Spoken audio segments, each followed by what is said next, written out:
दूरदर्शन देखने वाले सभी सुधी दर्शका ने पूजा रो राम राम और था सबने लोक सेवा प्रसारण दिवस की ढेर सारी शुभकामनाएं। लोक सेवा प्रसारण दिवस 12 नवंबर ने मनाया जावे है। भाई लोक सेवा को मतलब होवे है जन साधारण की निस्वार्थ सेवा और प्रसारण को मतलब है दूरस्थ स्थान पर बैठा हुआ दर्शका ने अपना समाचार, गीत, भाषण, कार्यक्रम या मनोरंजन संबंधित कोई कार्यक्रम या जानकारी पहुंचानो। और इन दुनिया को बीड़ो उठायो है अपना दूरदर्शन और आकाशवाणी ने। दर्शका को अधिकार है कि बिना सही सूचना, सटीक सूचना समय पर उपलब्ध हो जाए। और भाई अपना दूरदर्शन को भी कर्तव्य है कि वो सही और सही जानकारी अपना दर्शका तक समय पर पहुंचा ले। जी हाँ, लोक सेवा प्रसारण दिवस की शुरुआत कब हुई? 12 नवंबर 1947 में, जब पहली बार राष्ट्रपिता महात्मा गांधी दिल्ली आकाशवाणी पधारा।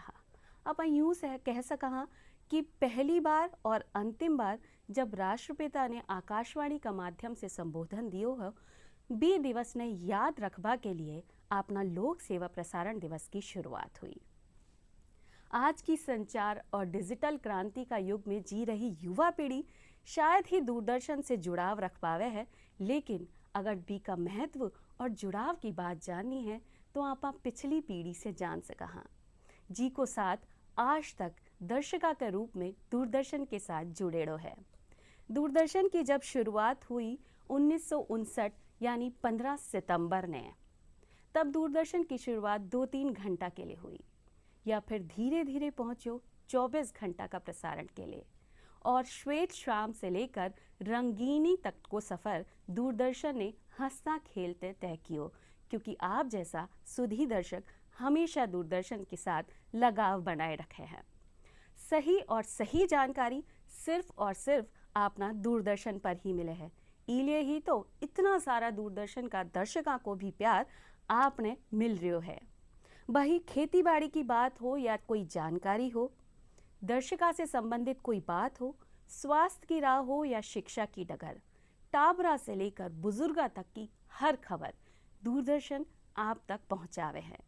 बिया ही दूरदर्शन का सभी कार्यक्रम इनमें अपनी महत्वपूर्ण भूमिका भी निभावे हैं।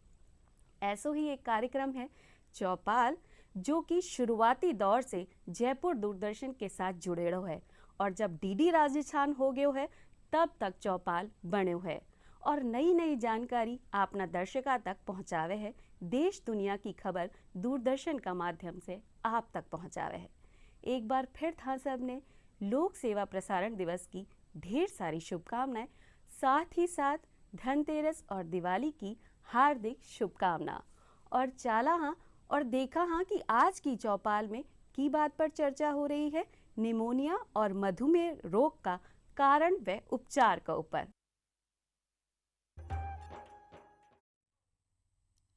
चौपाल देख वाला सभी दर्शका ने राम राम सा। भाई सब पहलो सुख निरोगी काया, दूसरो सुख जेब में हो माया। एक स्वस्थ जीवन जीवा के खातर एक स्वस्थ शरीर को होना बहुत ज़रूरी है, क्योंकि अगर आपकी काया निरोगी है, आप शारीरिक रूप में स्वस्थ हो, यदि आप बाकी संसाधनों को इस्तेमाल कर सको, फ़ायदो उठा सको, लेकिन अगर आप शारीरिक रूप में ही स्वस्थ को नहीं तो आप एक स्वस्थ जीवन की तरीक़ों जी सका।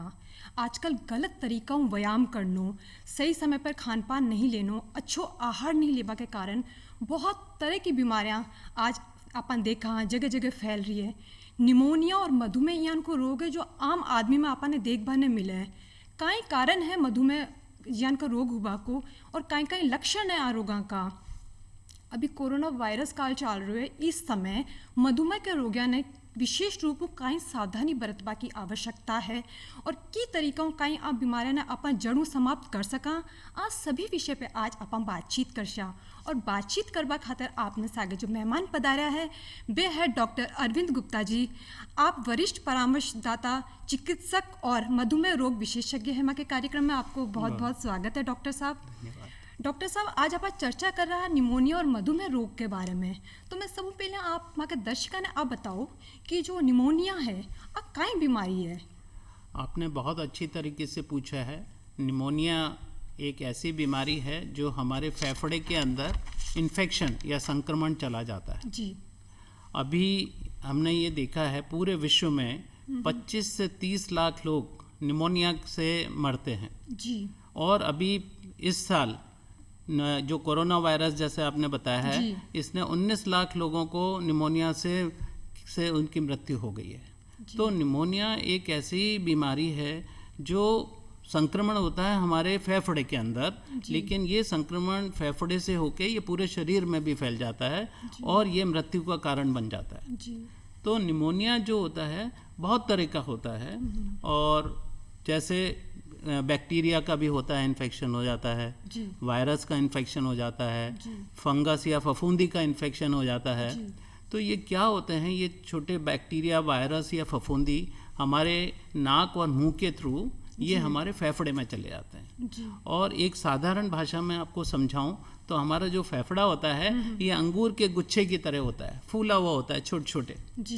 लेकिन जैसे ही हमने ये इन्फेक्शन या बैक्टीरिया या वायरस जाता है हमारे फेफड़ों के अंदर, तो ये सूजन कर देता है फेफड़ों में, और इसको इन्फ्लेमेशन बोलते हैं, और इसी को निमोनिया बोलते हैं। और ये धीरे धीरे करके जो बहुत जैसा होता है ना, हवा के अंदर भरा हुआ होता है अंगूर के गुच्छे की तरह से, और जब सूजन आ जाती है तो ये कड़ा हो जाता है। और फेफड़े से हमारे क्या होता है, जो ऑक्सीजन होता है वो ऑक्सीजन की कमी हो जाती है, और ऑक्सीजन की कमी होने से क्या होता है, सांस में तकलीफ होती है। तो इसके जो लक्षण होते हैं बहुत साधारण से लक्षण होते हैं। जैसे आपको बुखार आ गया तो ये भी एक इन्फेक्शन का पता लग जाता है। आपको सांस में तकलीफ हो रही है, आपको खांसी हो रहा है, आपको बलगम आ रहा है, और आपको छाती में दर्द हो रहा है।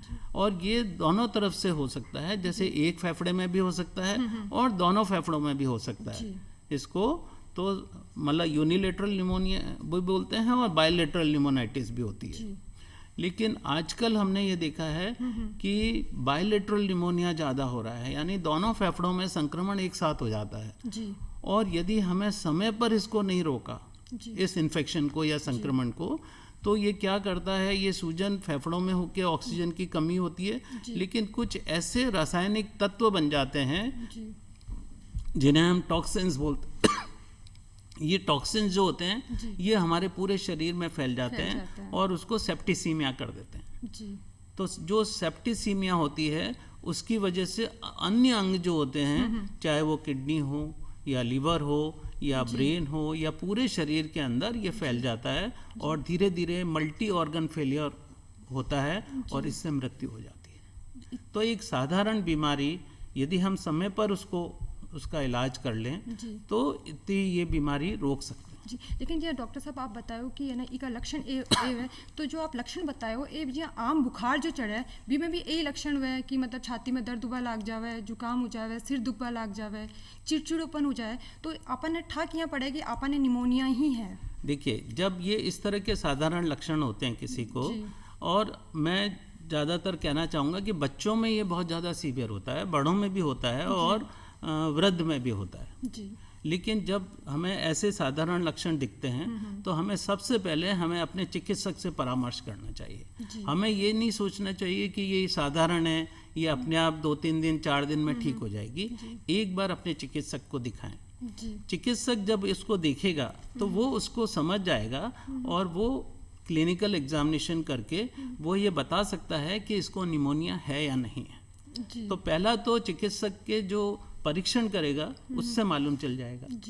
फिर भी चिकित्सक को ऐसा लगता है कि नहीं, इसके कुछ जांच करानी चाहिए, तो बहुत साधारण सी जांच होती है, खून की जांच होती है, सीबीसी तरह की जांच होती है, और वो जांच कराने से वो ये मालूम चल जाता है। कई बार हमें ऐसा लगता है कि नहीं, इसके बलगम की जांच करानी चाहिए, तो बलगम की जांच करा के मालूम चल जाता है।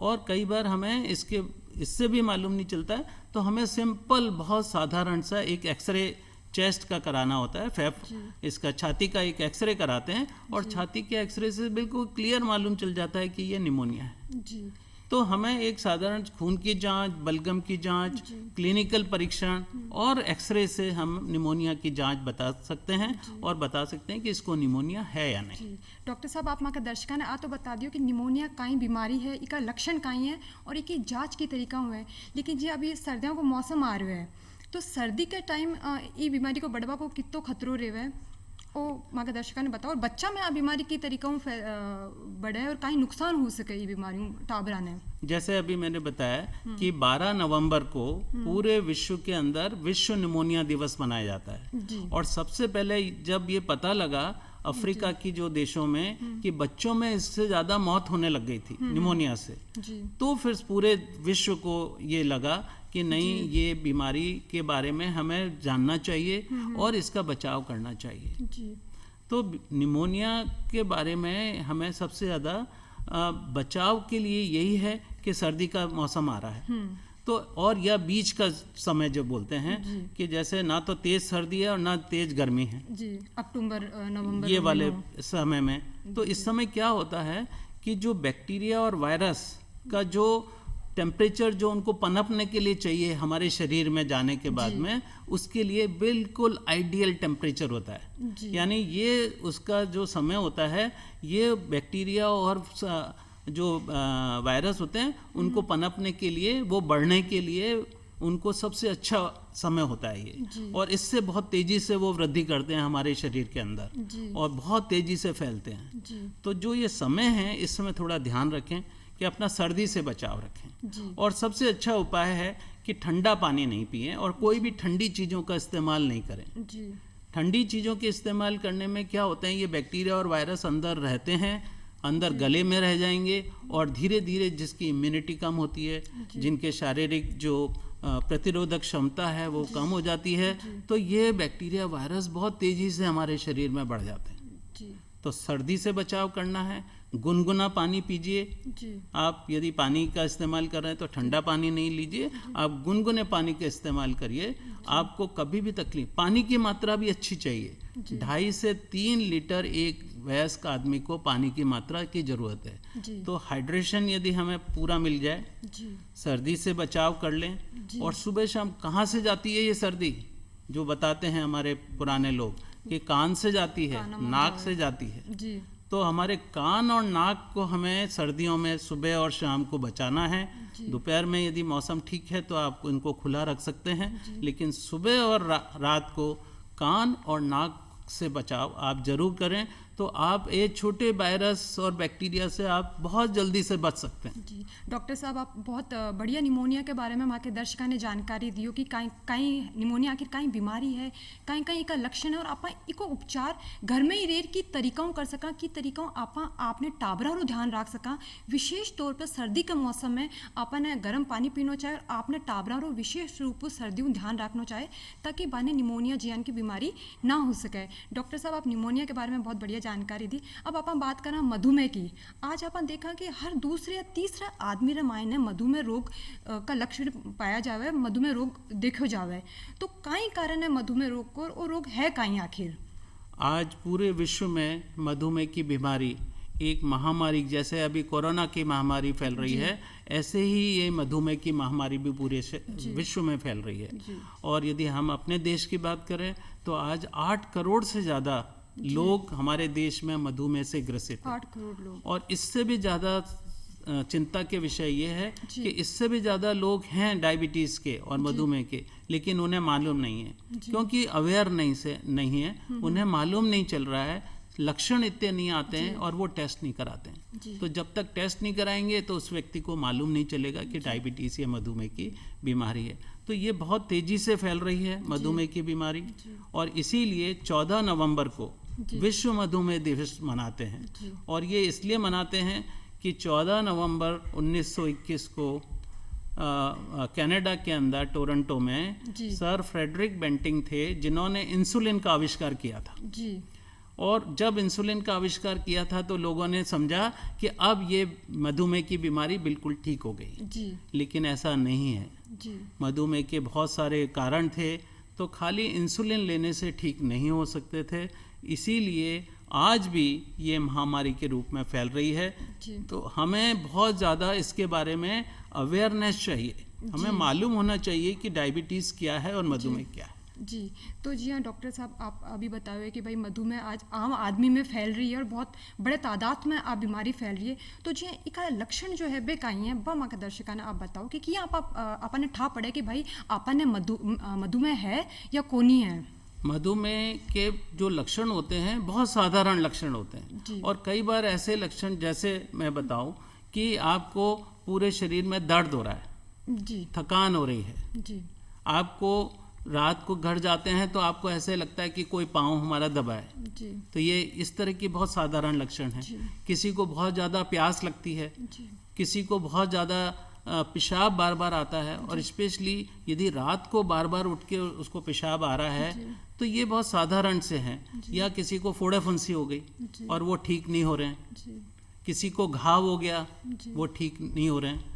लेकिन एक जो सबसे ये साधारण लक्षण है, तो आदमी ये सोचता है कि मेरे आज टेंशन हो गया, मेरे आज थकान हो गई, मेरे आज ज़्यादा काम हो गया, इस वजह से मुझे ये तकलीफ़ें हो रही हैं। जी, तो वो ना तो इसके बारे में बताता है किसी को, ना उसके बारे में वो जांच कराता है। जी, लेकिन कई बार ऐसे बार मालूम चलता है कि व्यक्ति का एक्सीडेंट हो गया और अस्पताल में गया, वहाँ जाके उसका टेस्ट कराया तो शुगर निकली। जी, कई बार व्यक्ति जैसे मोतियाबिंद का ऑपरेशन कराने के लिए गए और वहाँ हमने टेस्ट किया तो पता लगा शुगर हो गई। तो आपको लक्षण तो होते हैं, जी, लेकिन इन लक्षणों पर नहीं जाना है।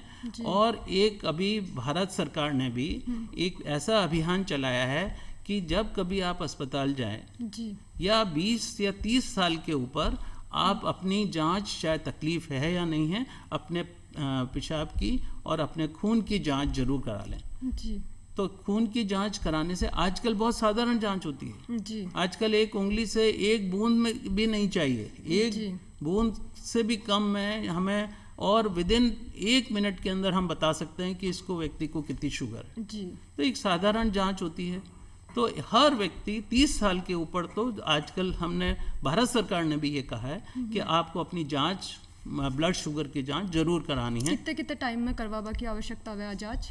30 साल में यदि आपने जांच करा लिया और उसके बाद में यदि आपको लगता है तो हर साल कराइए। लेकिन कुछ ऐसे लोग हैं जहाँ पे, जैसे आपको घर में आपको किसी के भी मधुमेह की बीमारी है, माता पिता को है या आपके दादा दादी को है, नाना नानी को है, तो आपको हर साल 30 साल के बाद में जरूर जांच करानी चाहिए। अनुवांशिक हो सके, अनुवांशिक भी हो सकती है।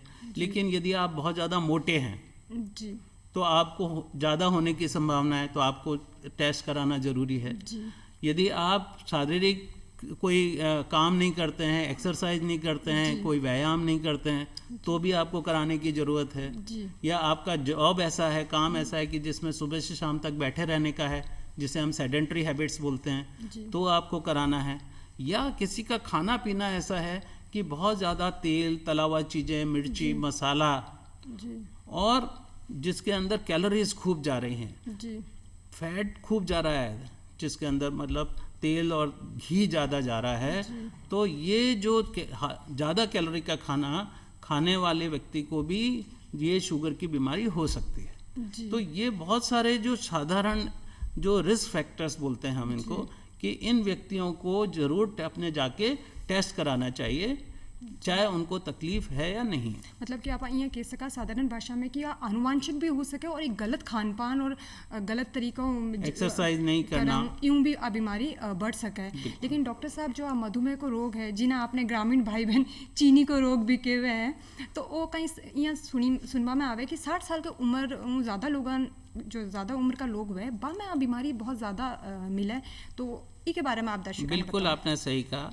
तो चीनी की बीमारी आपने जैसे बोला, तो मधुमेह की बीमारी हम हिंदी में इसको क्या बोलते हैं? मधुमेह। मधु का मतलब होता है मीठा, और मेह मतलब होती है पेशाब। यानी किसी को मीठा पेशाब आ रहा है, उसको ये शुगर की बीमारी या मधुमेह की बीमारी या डायबिटीज़ की बीमारी बोलते हैं। जी। अब आपने जो होता है ये आजकल सब में फैल रही है, चाहे छोटा बच्चा हो, चाहे बड़ा हो, चाहे वयस्क हो, सब में फैल रही है।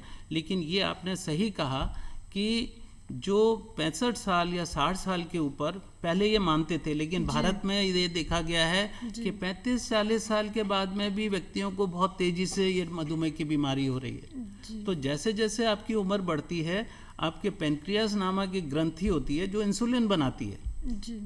तो मधुमेह की जो बीमारी होती है वो इंसुलिन की या तो कमी से होती है, या जो मोटे व्यक्ति होते हैं उनमें इंसुलिन काम नहीं करती है, तो उसको इंसुलिन रेजिस्टेंस बोलते हैं। तो या तो कमी हो गई या उसको वो इंसुलिन काम नहीं कर रही है, इसलिए होती है।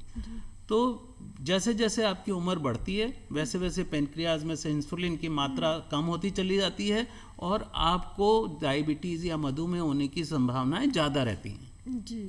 तो डॉक्टर साहब जी आप 18, 19, 20 साल की उम्र में आ बीमारी थोड़ी हुआ है, या ई उम्र में भी आ बीमारी हुआ को हो सका है? ये 2 तरह की बीमारी होती है जी। इसको एक टाइप 1 बीमारी बोलते हैं, टाइप 1 डायबिटीज, और दूसरी होती है टाइप 2 डायबिटीज। टाइप 1 डायबिटीज का मतलब होता है ये छोटे बच्चों में होती है जी, और 1 साल के बच्चे से भी कम में हो सकती है ये बीमारी। अच्छा। यानी उसमें इंसुलिन बिल्कुल नहीं बनता है। तो ऐसे बच्चों को हम टाइप 1 डायबिटीज बोलते हैं और इनको हमें इंसुलिन ही देना पड़ता है, उसके अलावा इसका इलाज नहीं। जी।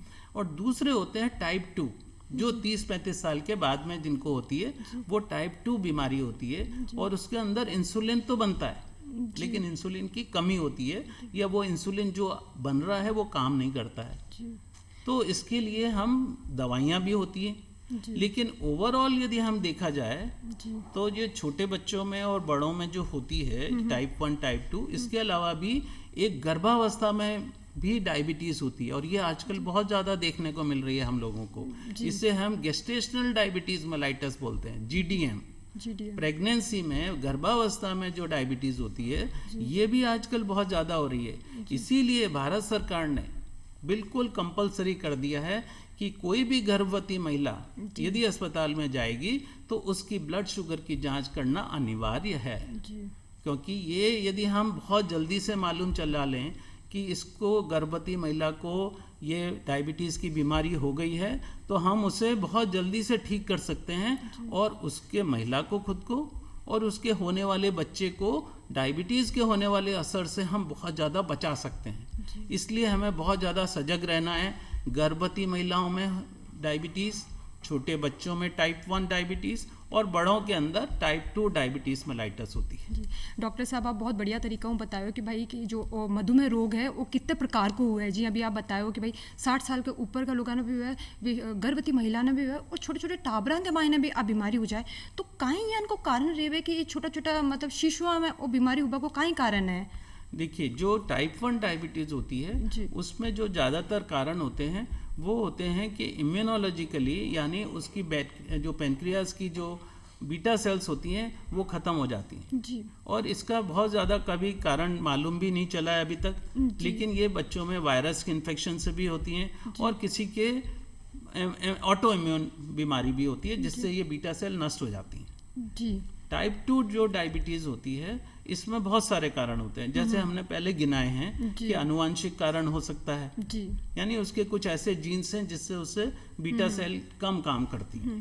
और दूसरा जिसे हम कहते हैं कि एनवायरमेंटल रिस्क फैक्टर्स, यानी बाहरी फैक्टर्स होते हैं, जैसे मैंने बताया मोटापा, आप शारीरिक काम नहीं कर रहे हैं, घर में बैठे हुए हैं या ऑफिस में पूरे टाइम बैठे हुए हैं, या आपके खाने पीने का जो है वो आप बहुत ज़्यादा कैलोरीज वाला तेल तला हुआ चीज़ें बहुत ज़्यादा खा रहे हैं। तो ये जो बहुत सारे जो कारण हैं, और आजकल ये भी देखा गया है कि बहुत ज़्यादा आदमी को तनाव रहता है जी। तो ये स्ट्रेस इंड्यूस डायबिटीज़ भी आजकल होने लगी है।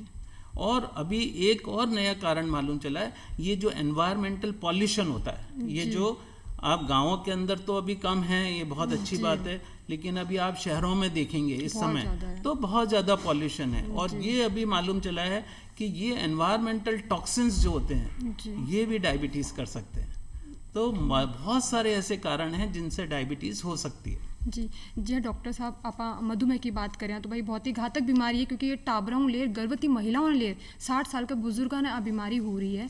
लेकिन आप तो बता दियो बीमारी काई है, काई लक्षण है और की प्रकार आप फैले। लेकिन इस समय पूरे विश्व में कोरोना वायरस जन की महामारी फैल रही है, तो इन का में आप सबने सावधानी बरतने की बहुत ज़रूरत है। लेकिन खास तौर जो मधुमेह रोगी है बने की तरीके की सावधानी रखवा की ज़रूरत है, बन काई इनको करना चाहिए कि वे ये बीमारियों सुरक्षित रह सके, और कितनी घातक है बीमारी जो भी आपने मधुमेह रोगी है बा के लिए।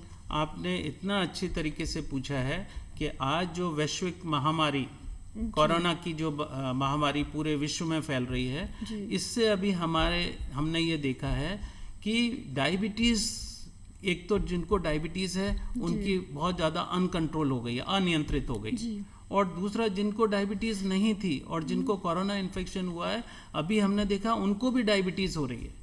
एकदम सडनली, एकदम ये जो कोरोना महामारी के बाद में डायबिटीज़ की जो बीमारी है वो बहुत तेज़ी से बढ़ गई है, और उसके बहुत सारे कारण हमने देखे हैं कि एक तो ये कारण होता है कि एक एस एंजाइम होता है, ACE एंजाइम होता है, जो एक्टिव हो जाता है हमारे शरीर में डायबिटीज़ वाले व्यक्ति को।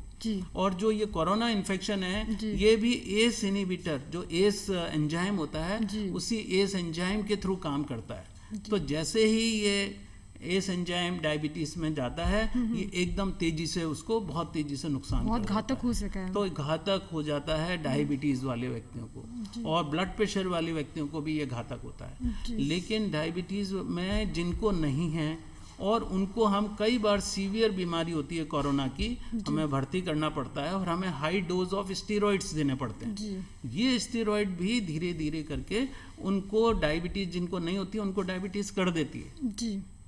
तो ये जो बहुत सारे कारण हैं जिससे ये कोरोना इन्फेक्शन की वजह से एक तो डायबिटीज बहुत तेजी से बढ़ जाती है, और दूसरा जो दवाइयाँ देते हैं उससे भी ये डायबिटीज़ बन जाती है, उसे हम न्यू ऑनसेट ऑफ डायबिटीज़ बोलते हैं।